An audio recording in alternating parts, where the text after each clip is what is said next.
आप लोग के बहुत सारे कमेंट आ रहे थे कि सर जो हम लोग पीडीएफ के द्वारा पढ़ रहे हैं डायरेक्ट एंड इनडायरेक्ट स्पीच, ठीक है, तो उसमें थोड़ी सी चीज़ें समझ में नहीं आ रही हैं। एक मिनट रुकिएगा आप लोग थोड़ा सा।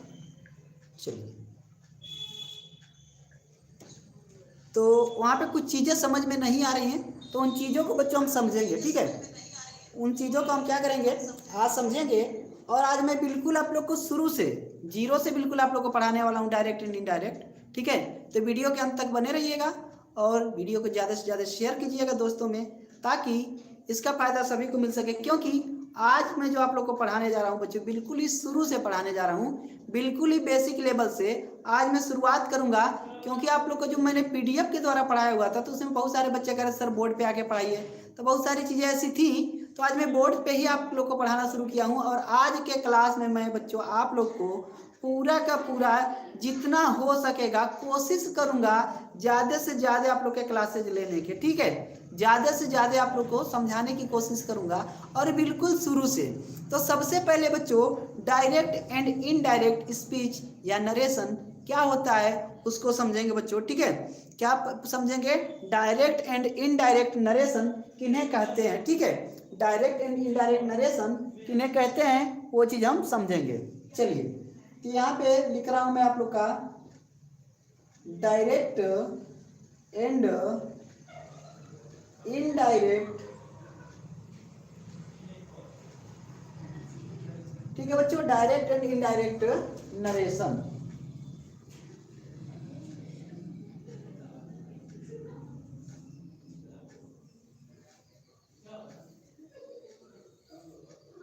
चलिए, ये चीज़ हो गई आप लोग की डायरेक्ट एंड इनडायरेक्ट नरेशन क्या होता है, वो चीज़ आपने देख ली। अब चलिए सबसे पहले मैं आप लोग को बताता हूँ ये चीज़ कि होती क्या है, जो चीज़ें डायरेक्ट क्या होती हैं, इनडायरेक्ट क्या होती हैं। एक छोटी सी कहानी सुन लीजिए, ठीक है। एक छोटी सी कहानी सुन लीजिए, जैसा कि मैंने इसके पहले भी आप लोग को एक बार बताया हुआ है, ठीक है। क्या होता है कि डायरेक्ट किसे कहते हैं और इनडायरेक्ट किसे कहते हैं। मान लीजिए कि ये कोई पर्सन है, ठीक है, एक कोई पर्सन है और एक कोई दूसरा पर्सन है। एक कोई पर्सन है और एक कोई दूसरा पर्सन है। अब इन दोनों पर्सन्स को एक नाम दे देते हैं बच्चों, इन दोनों पर्सन्स को एक नाम दे देते हैं। डायरेक्ट एंड इनडायरेक्ट समझने के लिए मैं आप लोग को ये चीज़ बता रहा हूँ, इन दोनों पर्सन्स को एक नाम दे देंगे। मान लीजिए इस पर्सन का नाम है सीरी। क्या नाम है बच्चों, सीरी। और इस पर्सन का नाम है बच्चों जोजू। क्या नाम है, जोजू। क्लियर हो गया। इस पर्सन का नाम है सीरी और इस पर्सन का नाम है जोजू, ठीक है। अब हुआ क्या, सीरी की तबीयत खराब हो गई और ये दोनों क्या है बच्चों, क्लासमेट हैं, एक ही साथ पढ़ाई करते हैं, क्लास फेलो हैं। तो क्या हुआ, सीरी की तबीयत खराब हो गई तो सीरी ने जोजू से कहा कि मेरी तबीयत खराब है और मैं स्कूल नहीं जाऊंगी, ठीक है। मेरी तबीयत खराब है, मैं स्कूल नहीं जाऊंगी। मेरी तबीयत खराब है, मैं स्कूल नहीं जाऊंगी। ये किसने कहा बच्चों, सीरी ने कहा। किससे कहा, जोजू से कहा। अब जोजू जो है बच्चों चला गया स्कूल, और जोजू जब स्कूल पहुंचता है तो जोजू से मिलते हैं टीचर महोदय। कौन मिलता है बच्चा, टीचर महोदय जी मिलते हैं, ठीक है। टीचर महोदय मिले तो क्या हुआ बच्चों कि टीचर ने क्या किया कि टीचर ने पूछा, किससे पूछा, जोजू से, कि वह स्कूल क्यों नहीं आई है, ठीक है। उन्होंने क्या कहा कि वह स्कूल क्यों नहीं आई है। तो जोजू ने कहा कि उसकी तबीयत खराब है, उसकी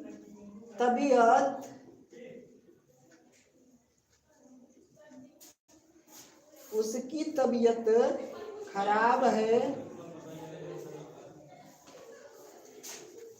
और वह स्कूल नहीं आएगी, वह स्कूल नहीं आएगी। यहाँ देख सकते हैं बच्चों, मैंने सबसे पहले क्या बताया और यहाँ पे क्या बताया कि यहाँ पे सीरी ने कहा कि मैं स्कूल नहीं आऊंगी, और यहाँ पे इसने कहा कि वह स्कूल नहीं आएगी। यहाँ पे क्या हो रहा है कि यहाँ पे आप देख सकते हैं कि मैं स्कूल नहीं आऊंगी। सीरी ने डायरेक्ट किससे बात बोली, जोजू से बात बोली। सीरी ने डायरेक्ट यह बात जोजू से बोली, ठीक है। सीरी ने यह बात डायरेक्ट किससे बोली? जोजू से। तो इनके बीच जो संवाद हो रहा है, इनके बीच जो बातचीत हो रही है, जो कन्वर्जेशन हो रहा है, जो क्या हो रहा है बच्चा? कन्वर्जेशन हो रहा है, वार्तालाप हो रहा है, डायरेक्ट हो रहा है। क्या हो रहा है? डायरेक्ट हो रहा है। तो इस प्रकार के स्पीच को, इस प्रकार की बात को हम कहते हैं डायरेक्ट स्पीच। क्या कहेंगे बच्चों? Direct speech. अब सीरी की बात जोजू ने किससे कही? टीचर से कही। टीचर से कही और उन्होंने क्या बताया कि वह बीमार है और वह स्कूल नहीं आएगी, अर्थात उसकी तबीयत खराब है और वह स्कूल नहीं आएगी। यहाँ पे यह बोल रही है कि मैं बीमार हूँ और यहाँ पे ये कह रहा है कि वह बीमार है। तो बच्चों जो इनकी बात इनसे की गई, अर्थात जिन्हें हम क्या कहते हैं? चुगली करना। क्या कहते हैं? चुगली करना। एक व्यक्ति की बात दूसरे व्यक्ति से कहना, जिन्हें आप लोग अंग्रेजी में कहते हो बिट बाइटिंग। क्या कहते हो बच्चों? Bit biting. इन्हें अंग्रेजी में आप लोग कहते हो बिट बाइटिंग, ठीक है। इन्हें अंग्रेजी में आप लोग क्या कहते हो? Bit biting. तो क्या किया जाता है जब किसी से डायरेक्ट बात की जाए, ठीक है? क्या किया जाए बच्चों? वक्ता के शब्दों को जब हम ज्यों का त्यों कह देते हैं, किसी स्पीकर के, वक्ता का मतलब स्पीकर, जब हम वक्ता के शब्दों को ज्यों का त्यों कह देते हैं, वक्ता के शब्दों को जब हम ज्यों का त्यों कह देते हैं, तो इस प्रकार के स्पीच को हम डायरेक्ट स्पीच कहते हैं। क्या कहते हैं बच्चों? डायरेक्ट स्पीच कहते हैं जब उसी वक्ता के शब्दों को घुमा फिरा के कहा जाए, तो इस प्रकार के स्पीच को क्या कहते हैं? इनडायरेक्ट स्पीच कहते हैं। क्या कहते हैं? इनडायरेक्ट स्पीच कहते हैं। समझ गए? यही चीज है आप लोग की direct and indirect speech. Clear हो गया? चलिए हम इसके बारे में थोड़ा सा डिटेल से समझेंगे बच्चों।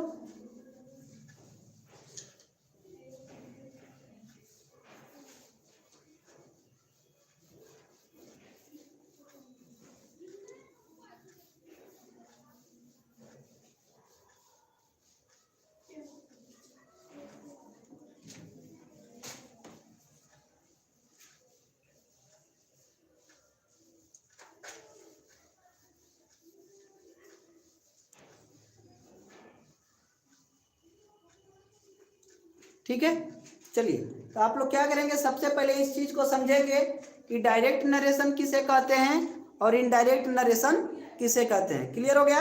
चलिए, तो मैंने क्या बताया, जब वक्ता के शब्दों का ज्यों का त्यों कह देते हैं, तो उस प्रकार के नरेशन को हम डायरेक्ट नरेशन कहते हैं।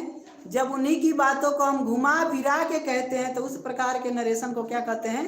इनडायरेक्ट नरेशन कहते हैं। क्लियर हो गया ये चीज? तो सबसे पहले बच्चों क्या करेंगे? इसको तरीकों को समझेंगे, इसके तरीकों को क्या करेंगे? समझेंगे। तो डायरेक्ट स्पीच में होता क्या क्या है, पहली चीज ये चीज समझिए। डायरेक्ट स्पीच में क्या क्या चीजें होती हैं, ये चीज आप लोग समझेंगे। डायरेक्ट स्पीच में क्या क्या चीजें होती हैं आप लोग अच्छी तरीके से समझेंगे, ठीक है। क्या होता है बच्चा? डायरेक्ट स्पीच में वक्ता की कही हुई बात, दो पार्ट होते हैं। क्या होते हैं? डायरेक्ट स्पीच के दो पार्ट होते हैं। कौन कौन से पार्ट होंगे उन्हें आप लोग समझेंगे, ठीक है। कौन कौन से पार्ट होंगे? जैसे मैं मान लीजिए क्या लिख रहा हूं, राम सेड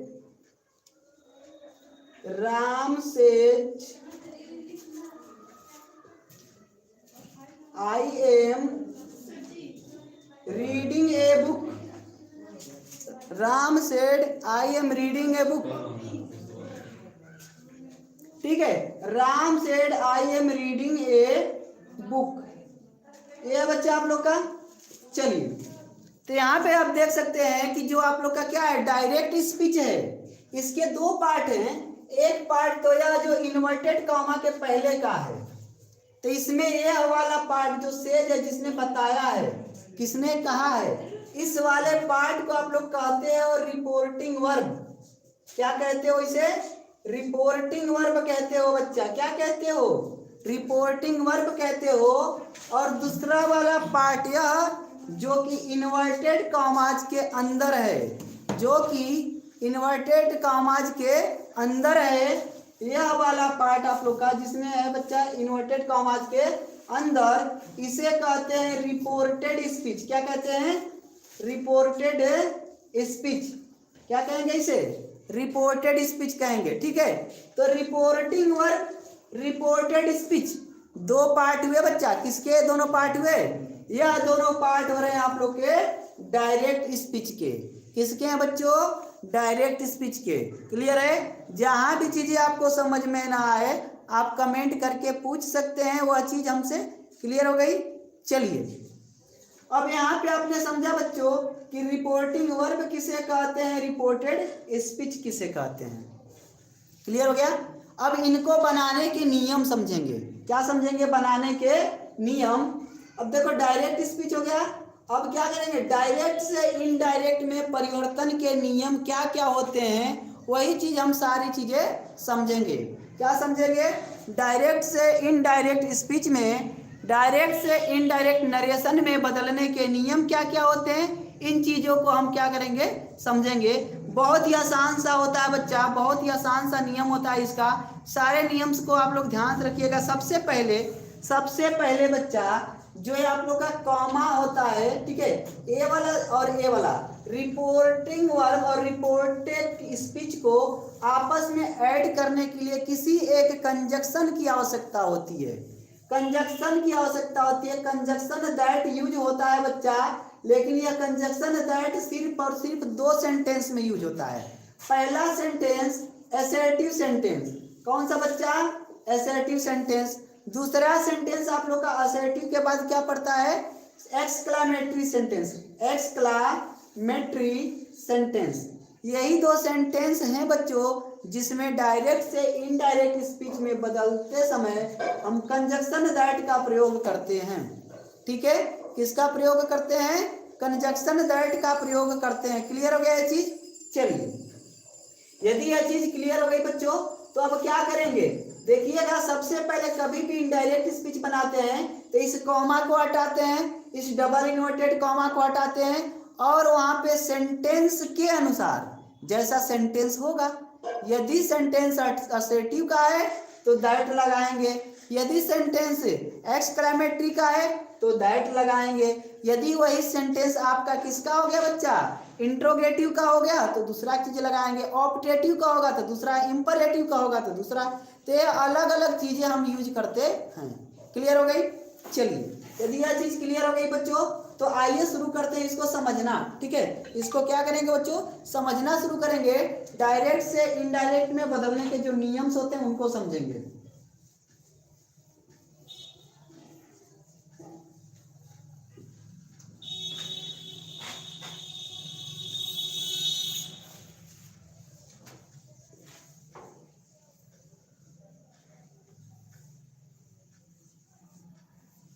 चलिए, सबसे पहले क्या करेंगे बच्चों? रिपोर्टिंग वर्ब में मैंने आप लोगों को क्या क्या बताया कि सबसे पहले रिपोर्टिंग वर्ब में और किसमें? रिपोर्टेड स्पीच में।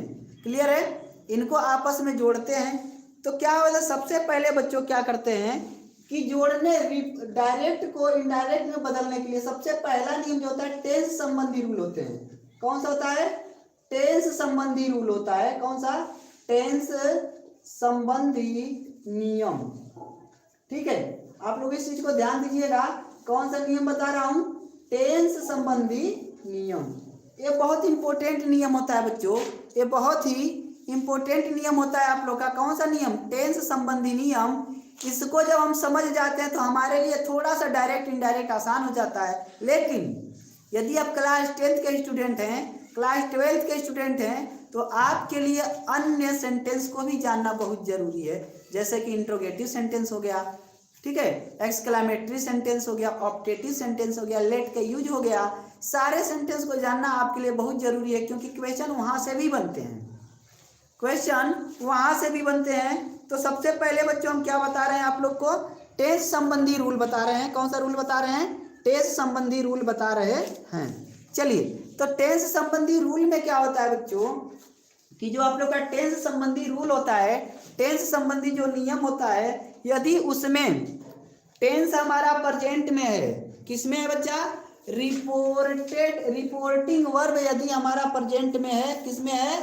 प्रेजेंट में है, तो रिपोर्टेड स्पीच जो हमारा चेंज होगा, यानी कि जो हम इनडायरेक्ट स्पीच बनाएंगे वो हमारा सीधे के सीधे किस में चेंज हो जाएगा बच्चों, वो भी आपका क्या होगा, कोई परिवर्तन नहीं होगा यदि प्रेजेंट में है तो उसमें कोई परिवर्तन नहीं किया जाएगा। यदि वह किस में है, फ्यूचर में है, किस में है, फ्यूचर में है, तब भी हमारे रिपोर्टिंग जो क्या है बच्चा आप लोग का, इनडायरेक्ट बनाते समय कोई परिवर्तन नहीं करेंगे।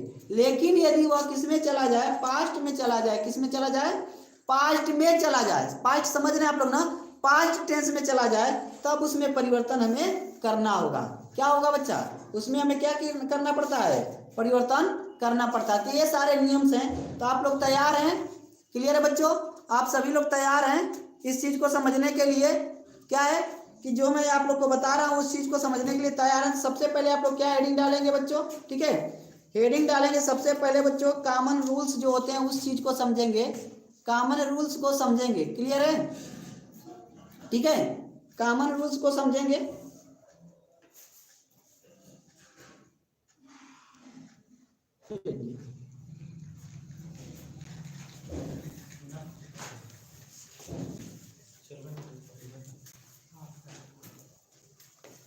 क्लियर है बच्चों,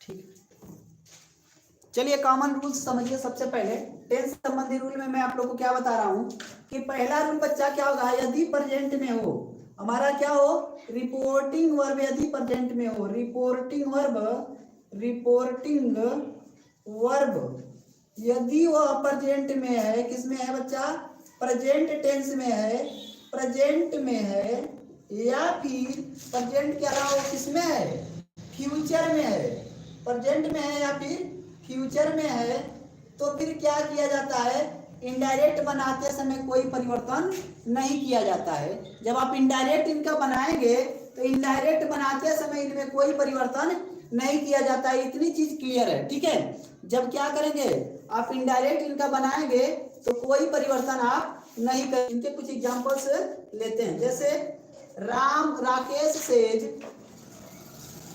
राकेश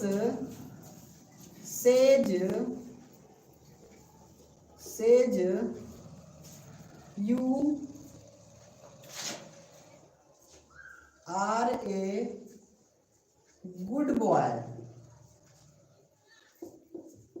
देखिए यहाँ पे देखिए रिपोर्टिंग वर्ब किसमें है, यहाँ पे इस पे क्या बताया गया, प्रेजेंट में। तो रिपोर्टिंग वर्ब जो आप लोग का है किसमें है बच्चों, प्रेजेंट में बताया गया, यहाँ पे किसमें। अभी अभी रूल क्या बताया आप लोग को, यदि रिपोर्टिंग वर्ब प्रेजेंट में हो, किसमें हो, प्रेजेंट में या फिर फ्यूचर में, तो इनडायरेक्ट बनाते समय, इनडायरेक्ट बनाते समय नो चेंजिंग, कोई भी चेंज नहीं करेंगे, बस कंजक्शन दैट का यूज कर देंगे। किसका यूज करेंगे, कंजक्शन दैट का यूज करेंगे। यहाँ पे कंजक्शन दैट लगेगा बच्चों, यहाँ पे लगेगा कंजक्शन दैट, ठीक है, क्या, क्योंकि रिपोर्टिंग वर्ब और रिपोर्टेड स्पीच को जोड़ने के लिए किसका प्रयोग करेंगे, कंजक्शन दैट का प्रयोग करेंगे। क्लियर हो गया, चलिए तो क्या लिखेंगे बच्चे, दैट राकेश सेज दैट, बच्चा कोई चेंजिंग नहीं होगी, जैसे है वैसे उतार लेंगे इनको, वैसे ही लिख लेंगे, you are a good boy, you are a good boy. Clear है, you are a good boy हो गया, ठीक है। उसी तरीके से बच्चों यदि फ्यूचर में दे दे तो भी कोई चेंजिंग आप लोग नहीं करेंगे। उसी तरीके से यदि फ्यूचर में दे दे तो भी कोई चेंजिंग आप लोग नहीं करेंगे। क्लियर हो गया, फ्यूचर का कोई भी एग्जांपल आप लोग ले सकते हैं बच्चों, ठीक है, कोई भी एग्जांपल आप लोग क्या कर सकते हैं, फ्यूचर का ले सकते हैं, ठीक है। जैसे एक एग्जांपल हम ले लेते हैं बच्चों यहीं से, ठीक है, मोहन विल से